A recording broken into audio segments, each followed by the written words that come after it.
आपण लावलेल्या टरबुजाच्या वेळेला आता छोटे छोटे टरबुज यायला चालू झाले आहे ना. आता तुम्ही म्हणशाने एवढ्या दिवसाची नुसती पपई दाखवतो, पण तुमची पपई नेमकं कशी ते तरी सांग. एक नंबर एक नंबर. तर त्याच एक नंबर पपईला आता आपल्याला घरी घेऊन यायचं होतं आणि त्याच्यासाठीच आपल्याला मग सकाळी सकाळी मस्तपैकी गाडी बिडी काढायची होती. मग व्यवस्थितरित्या आपली छोटी अरनिका काढून घ्यायची आणि तिला डायरेक्ट कॅरेट बांधायचं, स्टँड वगैरे व्यवस्थितरित्या बांधून घ्यायचं. कॅरेट बिरेट एकदम योग्यमध्ये ठेवून घ्यायचं आणि याला एकदम टाईट बीट बांधून घ्यायचं, नाही त्याला हालत इकडून तिकडून. मग डायरेक्ट 120च्या स्पीडने आपल्याला रानामध्ये निघायचं होतं. पण असंच होईन का कधी आपण निघालो ना अडथळे येणार नाही. डायरेक्ट बैलगाड्यांनी रस्ता जाम केलेला होता. मग कसं बसं करत 10-15 मिनिटात मस्तपैकी रानात आलो आणि तोपर्यंत पप्पांनी सगळी पपई तोडून ठेवलेली होती. पपई घरी न्यायच्या आधी एक पपई पिक्केल खाणार आहे कारण मला लागलेली भूक.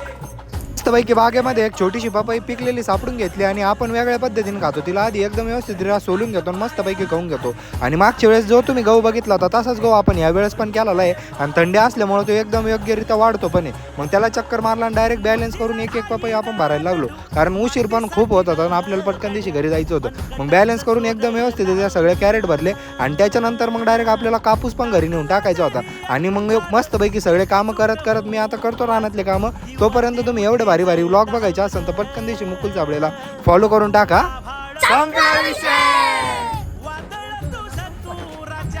जाऊ का?